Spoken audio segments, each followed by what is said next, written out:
साधु जीवन की, साधु जीवन की, त्यागी जीवन की, साधु जीवन की, त्यागी जीवन की, सुर समूह जो रखी गई है, कल्पित सम सुखे महावीर को सदा हूँ शरण गुरु के गुरु आदर सदा हूँ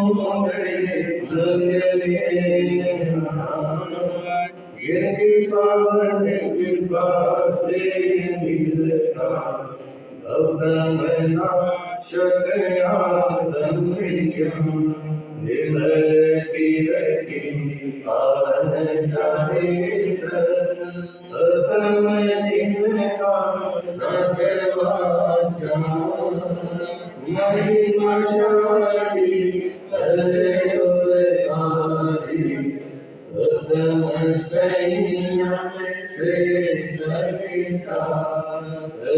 सेवा भावी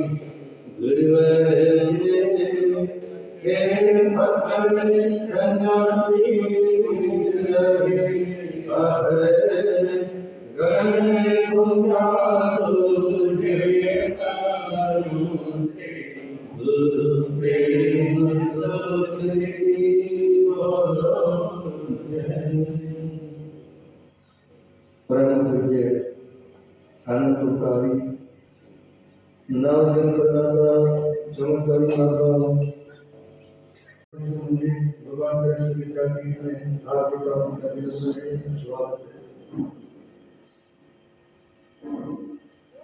कुछ देर के लिए गणतंत्र दिवस के बारे में आपके सामने निवेदन करना चाहूंगा।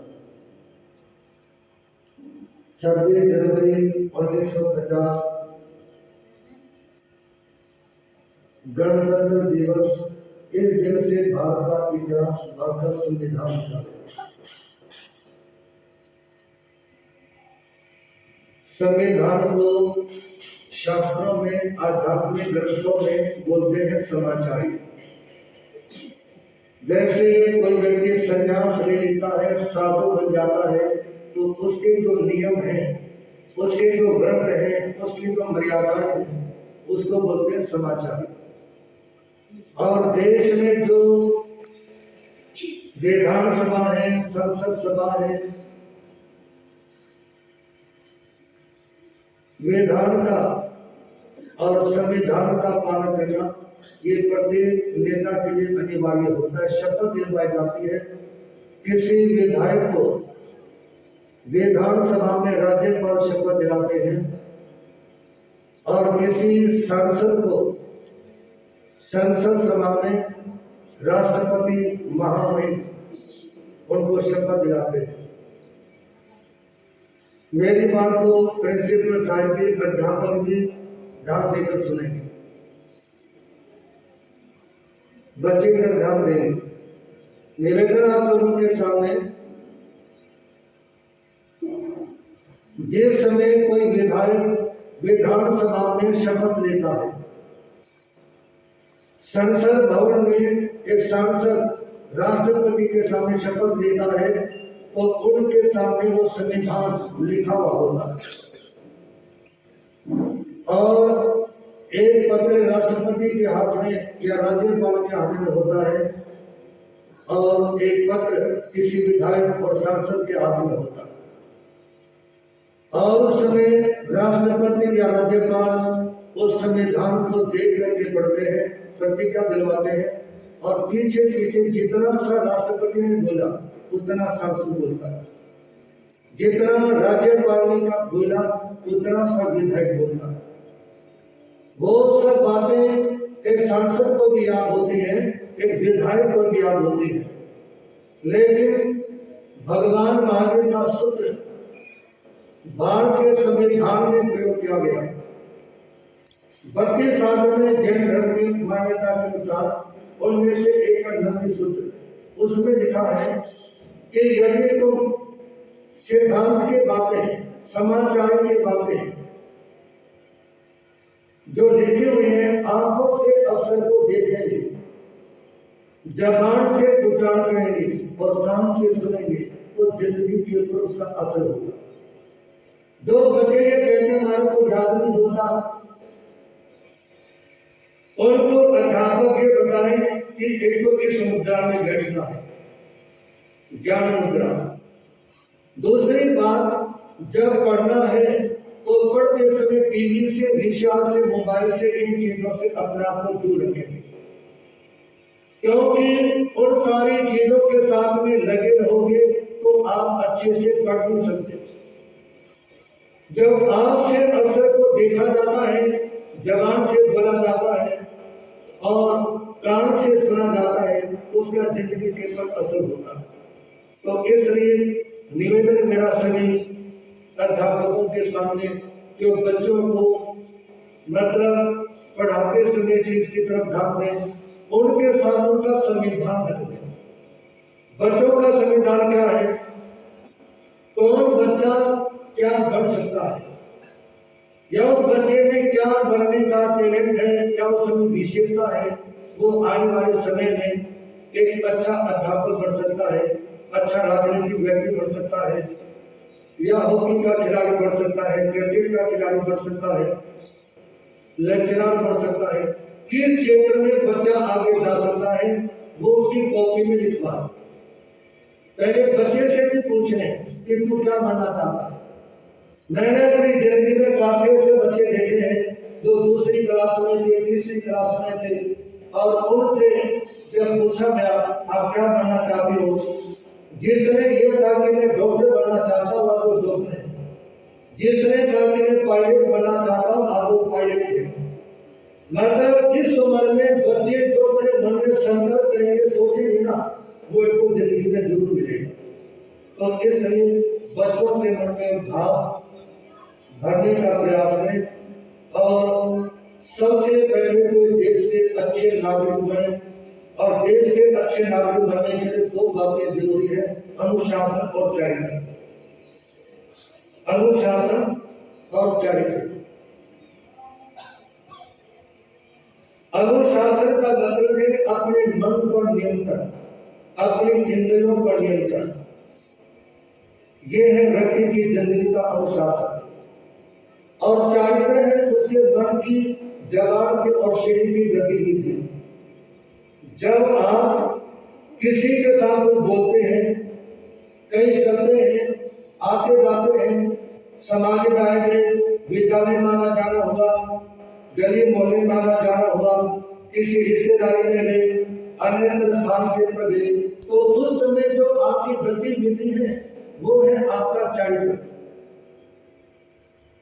और एक तो एक आपके सामने निवेदन करना चाहूंगा कि आप लोगों ने ना हमारी जी हजूरी करने की जरूरत, ना किसी सरकार के अन्य व्यक्ति की जी हजूरी करने की जरूरत। मैं ये महसूस करता हूँ जिंदगी के अंदर कि यदि कोई व्यक्ति अपने काम के ऊपर खड़ा हो सकता है तो उसको चमचागिरी करने की कोई आवश्यकता नहीं। यदि अपने काम में खड़ा हो सकता है, इसलिए जो आपका काम है, अध्यापकों से मेरा निवेदन है और प्रिंसिपल साहब से मेरा निवेदन है कि अध्यापकों को पूरा ढंग से व्यस्त रखें कि बच्चे पढ़ाई की तरफ भी पूरा ध्यान दें, और समय समय पर यहाँ खेल के बारे में भी ध्यान दिया जाए, जिससे खेलों के माध्यम से भी बच्चे आगे बढ़े और उनके जीवन का विकास हो। तो चरित्र है व्यक्ति की जिंदगी के जितने भी बोध है, मतलब आपका देखना, आपका चलना, आपका इधर उधर घूमना फिरना, अन्य जितने भी जिंदगी की गतिविधि है ना, वो सारी चरित्र में आ जाती है। तो इसलिए आप अपने आचरण का, अपने विचारों का और अपने व्यवहार का ध्यान रखें। आपका आचरण बहुत सुंदर हो। जिस समय अध्यापक विद्यालय में होते हैं तो बच्चों का ध्यान विकसित होता है। मान लो इस समय पर सभा में बैठे हैं तो आप सभी का ध्यान हम संतों की ओर है और आप हमारे सामने बैठे हैं, हमारा ध्यान आप सब की ओर है। इसी तरह से विद्यालय में बच्चे अध्यापक के सामने रहते हैं और अध्यापक बच्चों के सामने रहता है। कई बार किसी विद्यालय में जाते समय बच्चों के सामने बोलते समय एक आध बात स्कूल टाइम की भी ध्यान आ जाती है, स्कूल टाइम की बात ध्यान आती है। और स्कूल टाइम की बात ध्यान आने पर जो अध्यापक जिन्होंने अपनी जिंदगी का सर्वस्व बच्चों के लिए दिया और जिन अध्यापकों में चरित्रहीनता थी, जिन अध्यापकों का आचरण ठीक नहीं था, उन्होंने क्या किया।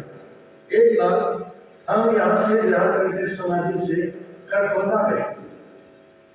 वहां कुछ अध्यापक और कुछ गायक और कुछ लोग इकट्ठे हुए। किसी ने लक्ष्मीचंद की लक्ष्मीचंद का भजन सुना, किसी ने कौन बता सुना, रात्रि में संतों के प्रवचन इत्यादि भी हुए। उस समय और अध्यापक आए हुए थे वहां पर, रिटायर्ड अध्यापक। उन्होंने कहा कि मराठी में 2 मिनट में बोलना चाहता। जब वो बोलने के लिए खड़े हुए तो उन्होंने बड़ी ऐसी बात कही जो कभी हमने देखी नहीं, सुनी नहीं। वो कहते हैं, महाराज जी, मेरा अपने विद्यालय के टाइम का ये अनुभव है कि जिस अध्यापक ने स्कूल में जाने के बाद एक मिनट बच्चों को दी, एक मिनट, वो हंसते हंसते संसार से गए। मतलब मरते समय उनके चेहरे में मुस्कुराहट थी। वो बोल रहे थे कि जिन अध्यापकों को मैंने देखा है और मेरी आंखों के सामने जिनके प्राण निकले, उनकी जिंदगी की हकीकत में बता रहा हूँ कि जिन्होंने एक मिनट बच्चों के सामने पढ़ाने में लगाई और बच्चों के सामने अपने आचरण को, अपने चरित्र को ठीक रखा, वो मरते समय मुस्कुराते हुए।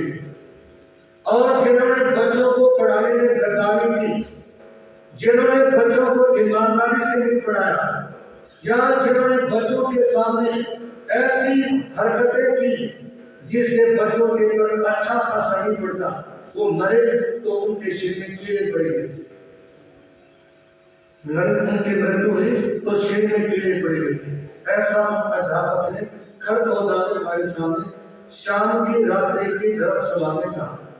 तो मेरा निवेदन है आप लोगों के सामने, बच्चे जितने भी हैं, बच्चों से बना आज संविधान अध्यापकों का सम्मान करना। जब विद्यालय में आते हो तो जितने भी टीचर हैं सभी के जन सदस्य किया सुने। बच्चे बच्चों ने सभी मेरी बात जब स्कूल में आते हो ना, जितने भी लंडन है, प्रिंसिपल सर है, सभी बच्चों के पैर छूने समझ आई। जब विद्यालय में आते हैं सभी के पैर छूने। और जैसे ही अब गर्मी का मौसम महीने 2 महीने में चल जाएगा तो रोजाना जब विद्यालय में आते हो पहले आप आते ही समाधि मत्था टेकेंगे, जो देवता के भगवान का समाधि थे वहाँ मत्था टेकेंगे। उसके बाद प्रार्थना जाए और अन्य जो कार्य के हिसाब से उस व्यवस्था के हिसाब से देखेंगे। ऐसा मेरा निवेदन है। तो पुनः निवेदन है, गणतंत्र दिवस पर विद्यालय के लिए एक समाचारी हो, एक व्यवस्था हो जिसके बारे में प्रिंसिपल स्टाफ के साथ मिलकर कि हमने अपने विद्यालय में क्या क्या और क्या क्या व्यवस्था लेकर के चलना है, उसकी व्यवस्था हो, पूरी तरीके से लिखी हुई हो, जो प्रत्येक अध्यापक जो भी ज्वाइन करता उसको बता दी जाए कि यहाँ विद्यालय का सिस्टम है, उसके हिसाब से चला पड़ेगा, वो रखा जाए। अनुशासन और चरित्र का पूरा ध्यान रखा जाए, क्योंकि अनुशासन और चरित्र एक ऐसी चीज है जो व्यक्ति को बताती है। बस इतना सारे कहना चाहूंगा कि पुण्य के बलबूते पर व्यक्ति आसमान को छू सकता है। पुण्य के बलबूते पर व्यक्ति आसमान को छू सकता है, लेकिन वहां पर यदि टिकना है आसमान में तो व्यक्ति चरित्र के बलबूते पर टिक सकता है और किसी बलबूते के पर नहीं। पुण्य से व्यक्ति को मौका मिलता है ऊपर चढ़ने का, लेकिन वो हमेशा ऊपर ही चढ़ा रहे, तरक्की ही करता रहे, आगे ही बढ़ता रहे, उसके लिए जरूरी है उसकी जिंदगी में चरित्र का होना। तो इसलिए कितना सा निवेदन करना चाहूंगा, गणतंत्र दिवस पर देश के प्रति आप अच्छे नागरिक बने, अपने देश के प्रति समर्पित हो और अपनी जिंदगी में अनुशासन और चरित्र का ध्यान रखेंगे।